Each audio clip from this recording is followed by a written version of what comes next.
달러 투자든 주식 투자든 내 마음대로 되지는 않죠. 달러나 아니면은 주식 종목이나 이런 것들을 매수할 때부터 계획을 세워놓는 거죠. 1200원에 사고 한 10원 정도 떨어져서 1190원에 사고 또 떨어지면 1180원으로 사고 내가 만약에 총 1000만 원의 자금이 있다면은 이거를 10번으로 나누어 사야겠다.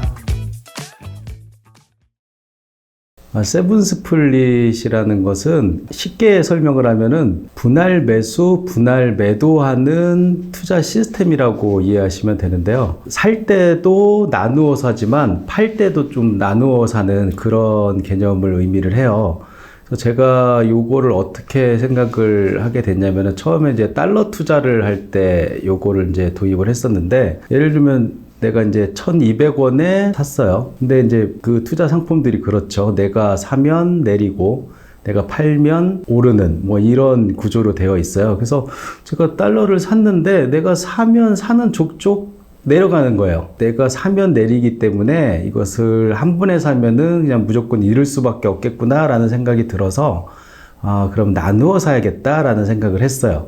그러니까 우리가 보통 나누어 사는 거는 뭐 많이 하잖아요.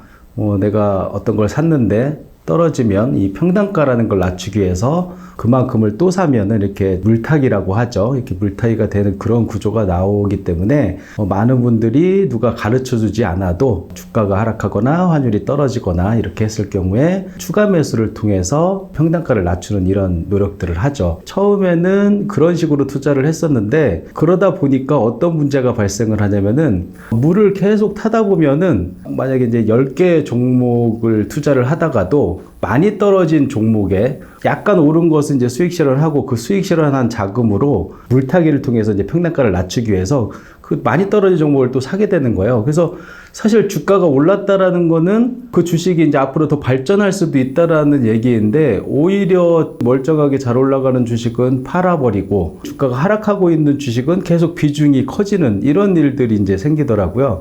그래서 제가 이제 분할 매수를 그런 식으로 하면 안 되겠다. 조금 그 전략적으로 또 계획적으로 해야겠다라는 생각을 했어요. 그래서 세븐 스플릿이라는 말은 사실은 뭐 큰 의미는 없어요. 그러니까 7번 나누어서 산다라는 의미인데 요걸 이제 주식 투자할 때 한 7번 정도 샀으면 이제 패배를 좀 인정해라 뭐 이런 의미이고 달러 투자할 때는 참고로 저는 이제 나누는 횟수를 이제 더 많이 가져가기도 해요.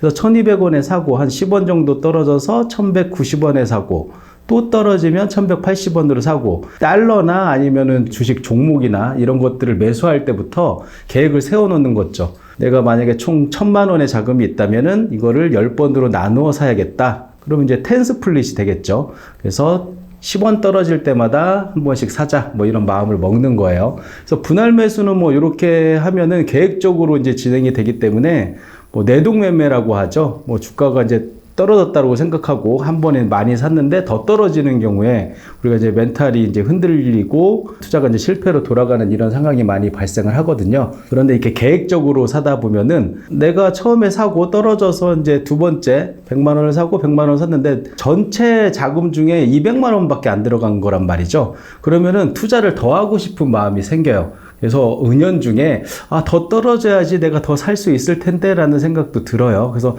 이렇게 계획적으로 매수할 때도 계획적으로 사는 게 좋다라는 말씀을 드리고 문제는 이제 팔 때예요. 분할 매수는 뭐 물타기든 뭐 추가 매수를 하던 그걸 이제 잘 하는데 팔 때는 보통 한 방에 판단 말이죠. 예를 들면은 내가 1200원에 달러를 사고 1000원에도 달러를 샀어요. 그럼 이제 평단가가 1100원이 되는 거죠. 그렇게 되면은 1000원에 두 번째 분할 매수한 것이 오르더라도, 그러니까 예를 들어서 한 50원 정도가 올랐어요. 그러면 두 번째 산 달러는 수익을 만들어낼 수 있는, 그러니까 수익 실현을 할 수 있는 상황이 되는데도 불구하고 마음속에 그리고 내가 뭐 어디에다 계산을 해 놓는다면 내가 산 전체 달러는 200만 원어치고 평단가는 1100원이야. 그러니까 1100원 이하에서 팔면은 나는 손해. 1100원 이상에서만 팔아야 돼 라고 생각을 하고 한 방에 팔 생각만 한다라는 거죠. 이런 상황이 발생을 했을 때 1100원 이상으로 올라서 수익 실현을 하면은 뭐 더없이 좋겠죠. 그런데 이 달러 투자든 주식 투자든 내 마음대로 되지는 않죠. 보통 많이 하락을 했죠. 1200원에서 1000원까지 하락을 했다면 1000원에 샀는데도 불구하고 더 떨어지는 경우에는 뭐 더 추가 매수를 하는 그런 전략을 세웠으니까 그대로 하면 되는데, 만약에 한 50원 정도가 올랐다. 그러면 이랬을 경우에는 두 번째 산 달러는 수익 실현을 해버리는 거예요. 내 안에 여러 명의 투자자가 있다라고 생각을 해서 1200원의 달러를 산 투자자도 있지만 1000원의 달러를 산 투자자도 있다라고 생각을 하는 거예요. 그러면은 50원 정도가 1000원에서 1050원이 되면은 두 번째 달러를 산 투자자는 수익을 실현할 수 있는 상황이 된 거죠. 50원의 환차익을 얻을 수 있는 상황인 거잖아요. 그래서 수익 실현을 해버려요. 이렇게 나누어서 매도를 하게 되면 여전히 처음에 산 1200원에 산 이 투자자는 손실 상황 아니냐라고 말씀하실 수도 있지만, 그렇게 생각하실 수도 있지만 요거는 이제 다른 사람이라고 생각을 하는 거예요. 나는 현재는 두 번째 1000원의 달러를 샀고 1050원에 팔아서 수익을 냈어 라고 생각하면 되는 거죠. 그런데 이러한 상황이 발생했을 때 이 두 번째 투자자는 어떤 생각이 들까요? 앞으로 환율이 올랐으면 하는 마음이 들까요? 다시 떨어져서 또 샀으면 하는 마음이 들까요? 아마 내가 사면 내리고 내가 팔면 오르는 이런 경험을 하는 그런 투자자는 두 번째도 뭐 변함이 없을 테니까 내가 팔고 나면 오를 거란 말이죠. 그러면 두 번째 투자자는 올라서 기분이 안 좋겠지만, 나는 첫 번째 달러를 산 그 투자자도 결국 나잖아요. 이 투자자는 두 번째 투자자가 너무 빨리 팔았구나 라고 생각하면서 또 좋아하겠죠. 그리고 또 반대의 상황도 있어요. 다시 떨어지는 상황. 운 좋게 내가 팔고 났더니 다시 1000원이 됐어요.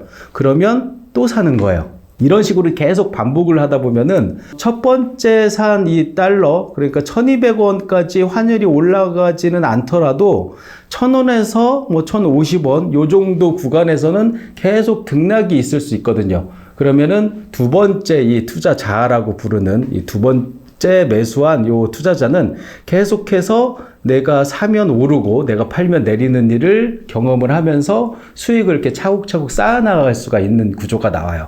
그렇게 되면은 어느 순간 환율이 그 1200원 이상으로, 뭐 지금 같은 경우가 그렇죠. 지금 1270원까지 올랐는데, 이런 상황이 되고 나면은 첫 번째 투자를 했던 1200원의 달러를 샀던 이 투자자도 수익을 만들어내고 이 투자가 전체적으로 성공하는 이런 구조가 나오는 그런 거라고 보시면 돼요.